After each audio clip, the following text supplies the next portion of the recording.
आज Indian army से DGMO lieutenant general Rajiv Ghai, वायुसेना से एयर मार्शल ए.के. भारती और नेवी से vice admiral A N. Pramod press conference करने आए। 6-7 मई की रात से लेकर कल रात तक क्या क्या हुआ, कैसे हुआ, कहां पर कैसे हमला हुआ, पाकिस्तान के सबसे हाईटेक फाइटर जेट्स को कैसे मार गिराया, इन सब पर तीनों सेनाओं के ऑफिसर्स ने डिटेल साझा की, डिटेल में बात की। पाकिस्तान एयरबेस का हाल कैसा हुआ, एक-एक एयरबेस की फोटो भी दिखाई गई। अगले एक हफ्ते तक कई पाकिस्तानी एयरफोर्स बेस से फाइटर जेट्स ना लैंड कर पाएंगे और ना ही टेक ऑफ कर पाएंगे।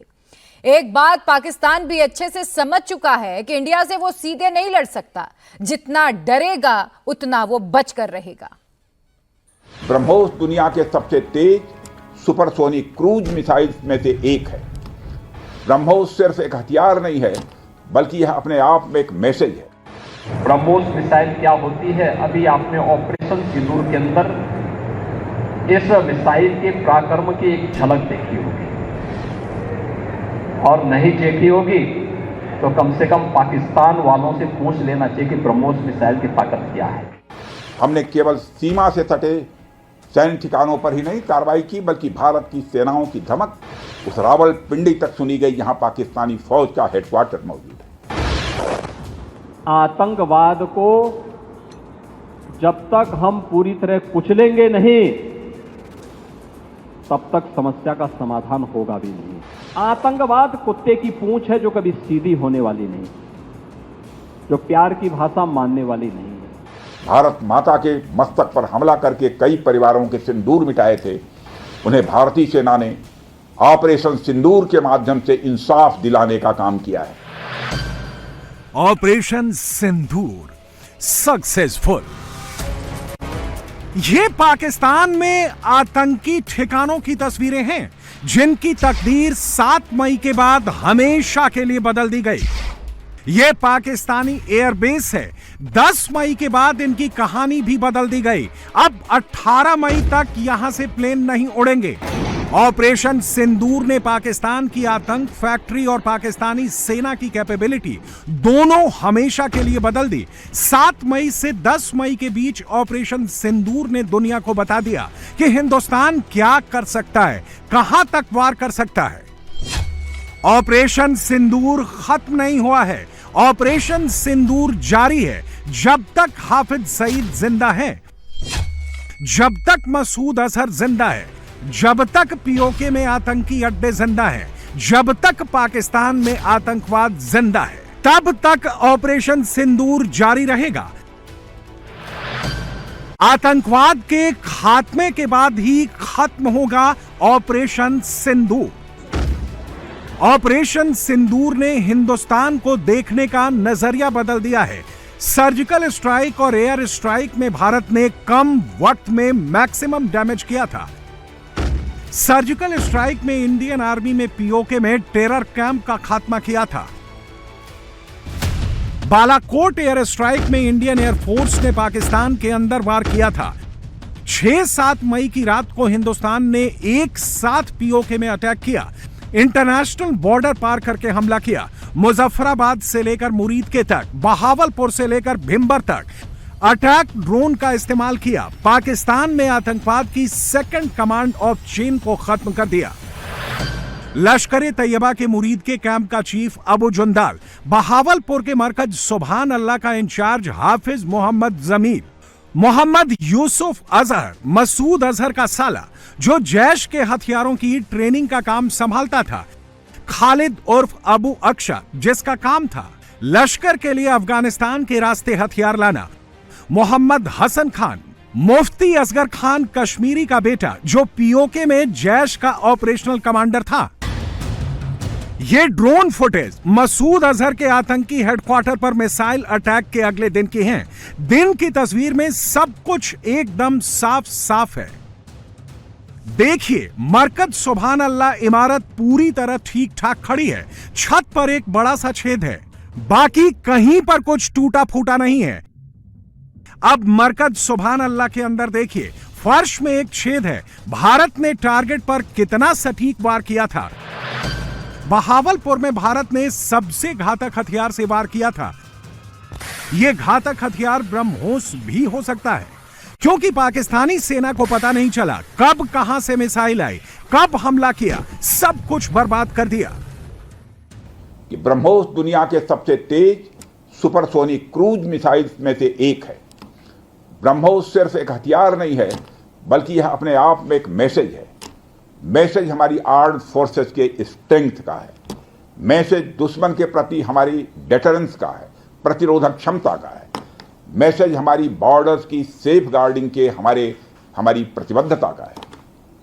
साथियों, पोखरण परमाणु परीक्षण में महत्वपूर्ण योगदान देने वाले मिसाइल मैन और हमारे पूर्व राष्ट्रपति डॉक्टर APJ अब्दुल कलाम ने यह कहा भी था कि दुनिया कमजोरों का नहीं बल्कि शक्तिशाली का सम्मान करती है। उनका विजन था कि हमें अपनी ताकत को और मजबूत करना होगा। जब तक कोई देश ताकतवर नहीं होगा, दुनिया उसका सम्मान नहीं करेगी।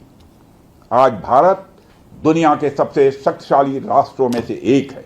ब्रह्मोस मिसाइल क्या होती है, अभी आपने ऑपरेशन सिंदूर के अंदर इस मिसाइल के पराक्रम की एक झलक देखी होगी, और नहीं देखी होगी तो कम से कम पाकिस्तान वालों से पूछ लेना चाहिए कि ब्रह्मोस मिसाइल की ताकत क्या है। हिंदुस्तान के एक हथियार ने पाकिस्तान में आतंकी फैक्ट्री को खंडहर में तब्दील कर दिया। पाकिस्तानी सेना, ISI, आतंकी आका सब हिंदुस्तान में किसी का सिंदूर उजाड़ने से पहले 100 बार सोचेंगे। हमने केवल सीमा से सटे सैन्य ठिकानों पर ही नहीं कार्रवाई की, बल्कि भारत की सेनाओं की धमक उस रावलपिंडी तक सुनी गई जहां पाकिस्तानी फौज का हेडक्वार्टर मौजूद है। मित्रों, भारत में आतंकवादी घटनाएं करने और कराने का क्या अंजाम होता है, यह पूरे विश्व ने उरी की घटना के बाद देखा, जब हमारी सेना ने पाकिस्तान में घुसकर सर्जिकल स्ट्राइक की। पुलवामा के बाद देखा जब बालाकोट पर एयर स्ट्राइक की गई, और अब पहलगाम की घटना के बाद दुनिया देख रही है कि जब भारत ने पाकिस्तान के भीतर घुसकर मल्टीपल स्ट्राइक्स की हैं।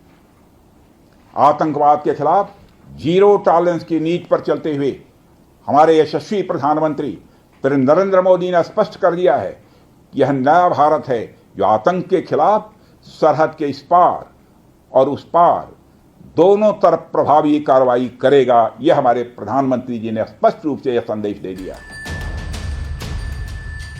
ऑपरेशन सिंदूर के तहत बहावलपुर में मसूद के आतंकी अड्डे को मिट्टी में मिला दिया गया।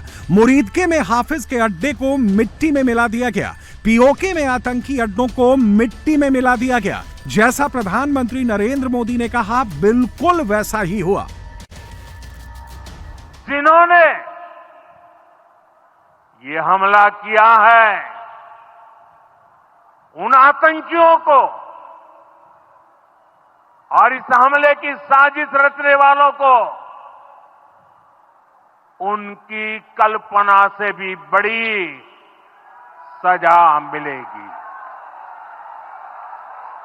सजा मिलकर के रहेगी।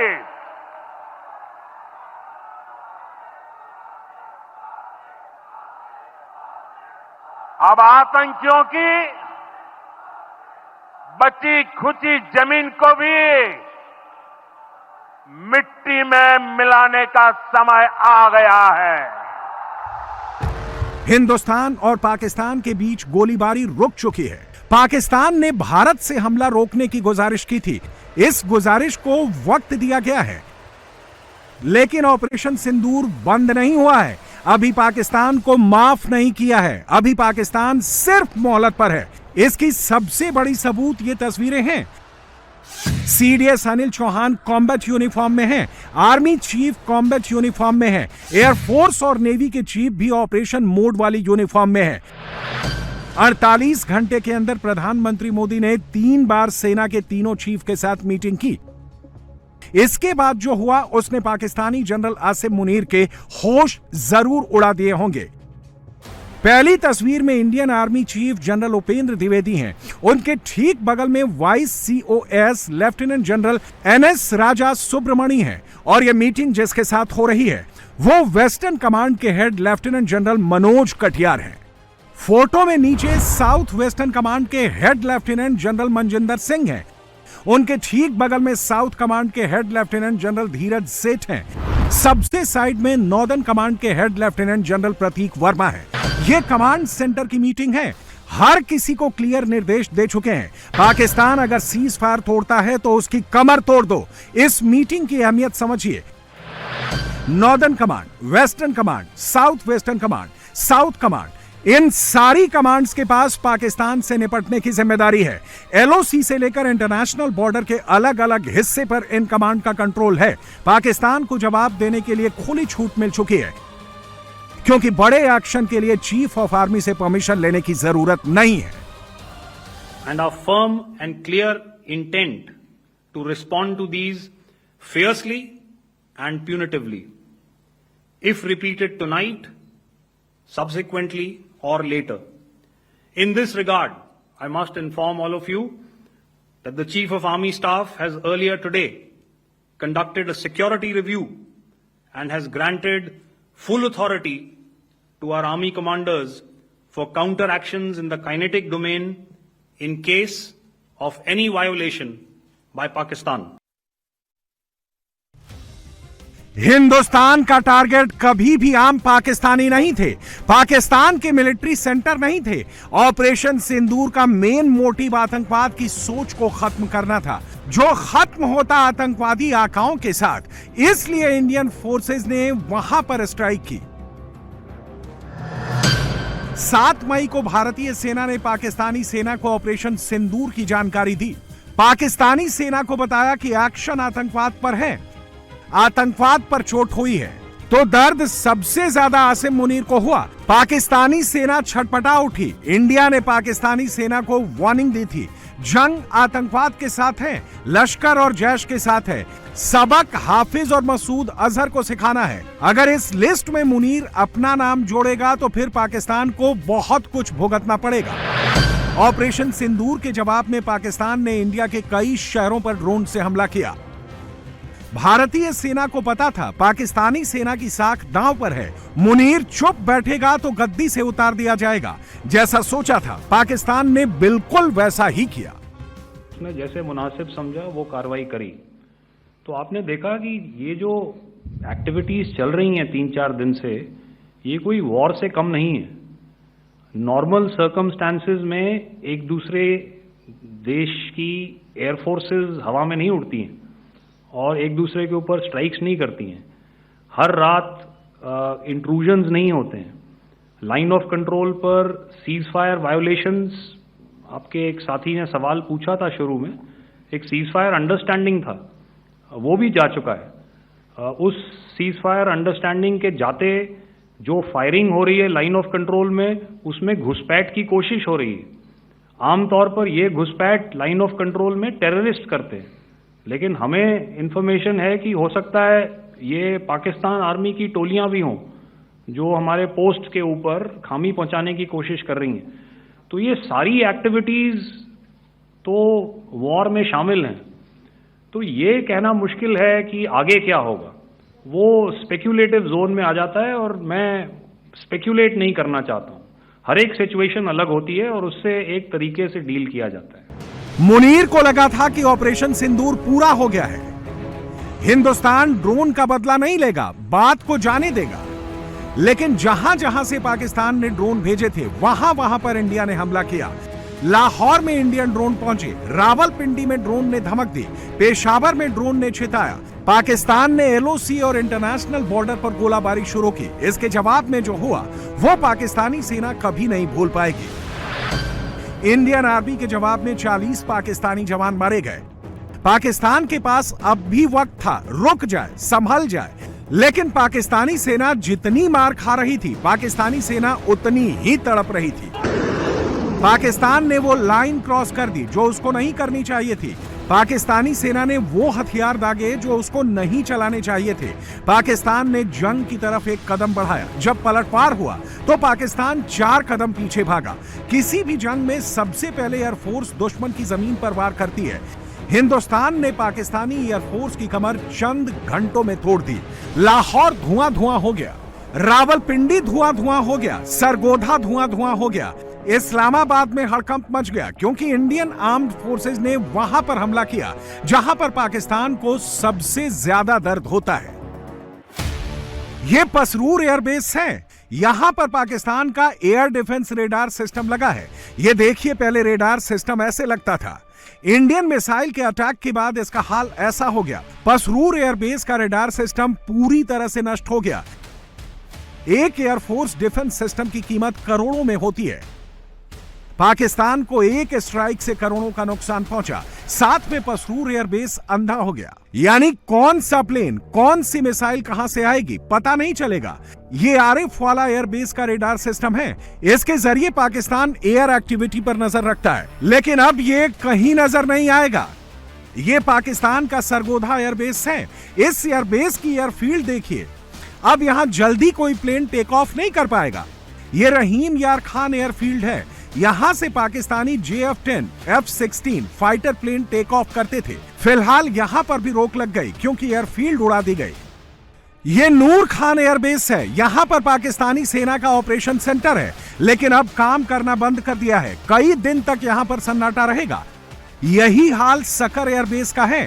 भोलारी एयरफील्ड का नक्शा भी बदल गया है। जैकोबाबाद एयरफील्ड में इतना बड़ा धमाका हुआ जिसका डर अभी तक पाकिस्तानी सेना महसूस कर रही होगी। इंडियन फोर्सेस ने 11 पाकिस्तानी बेस को टारगेट किया। जहां मन किया वहां पर हमला किया और पाकिस्तान कुछ नहीं कर सका। इंडिया ने पहले ही पाकिस्तानी रेडार सिस्टम को खत्म कर दिया था। इसके बाद इंडियन मिसाइल ने एक के बाद एक कहर बरपाया। ब्रह्मोस मिसाइल के प्रहार के वार से पाकिस्तान बच नहीं सका। ब्रह्मोस की रफ्तार को Pakistani fighters, Pakistani defence system रोक नहीं पाया। ब्रह्मोस 3700 से 4000 किलोमीटर प्रति घंटे की स्पीड से निशाने की तरफ बढ़ती है। यह दुनिया के कई ताकतवर एयर डिफेंस सिस्टम को मात दे सकती है। यह हवा में ही अपना मूवमेंट बदलकर टारगेट को ध्वस्त कर सकती है। ब्रह्मोस किसी भी रेडार को चकमा देकर अपना टारगेट ध्वस्त कर सकती है। ऑपरेशन सिंदूर में ब्रह्मोस की लॉन्चिंग को सिक्योरिटी रीजन की वजह से डिस्क्लोज नहीं किया गया है, लेकिन हिंदुस्तान के पास ब्रह्मोस के 3 अलग-अलग वर्जन हैं और इसे जमीन, हवा और समंदर कहीं से भी फायर किया जा सकता है। जमीन पर ब्रह्मोस की रेंज 800 से 1000 किलोमीटर है। ब्रह्मोस की यही रेंज जंगी जहाज से है, लेकिन फाइटर जेट से ब्रह्मोस मिसाइल की रेंज 500 किलोमीटर तक है और ब्रह्मोस इन तीनों जगह से न्यूक्लियर बम ले जाने में सक्षम है। ब्रह्मोस मिसाइल क्या कर सकती है, यह पाकिस्तान को समझ में आ गया है। ब्रह्मोस का इतना खौफ है, पाकिस्तानी फाइटर्स टेक ऑफ करने से डरने लगे हैं। इंडियन एयरफोर्स ने कई पाकिस्तानी फाइटर जेट्स मार गिराए। ये पाकिस्तान के सबसे हाईटेक एडवांस लड़ाकू विमान हैं। Their planes were prevented from coming inside our border. All right. So we do not have the wreckage with us, but definitely we have downed a few planes. Numbers, we would not like to hazard a guess out here. Okay. I have the numbers. Okay. And we are getting into the technical details of it to establish it. So I would not like to put a figure at this time. But definitely there are losses from their side which we have inflicted. High tech. ऐसा नहीं है कि सिर्फ Indian air force और army ने पाकिस्तान पर वार किया, बल्कि इंडियन नेवी इससे भी ज्यादा धमाका करने को तैयार थी। जंगी बेड़े की तोपों के निशाने पर पाकिस्तान आ गया था। करगिल जंग के बाद ऐसा मौका आया है जब आर्मी, एयरफोर्स और नेवी तीनों सेनाओं ने मिलकर ऑपरेशन किया है। पाकिस्तान को 3 बातें एकदम क्लियर हो चुकी हैं। पहली, एक भी आतंकवादी पाकिस्तान के अंदर कहीं भी सुरक्षित नहीं है। दूसरी, पाकिस्तानी सेना का हर मिलिट्री बेस, हर एयर बेस को तबाह किया जा सकता है। तीसरा, पाकिस्तान युद्ध चाहेगा तो उसको युद्ध जरूर मिलेगा।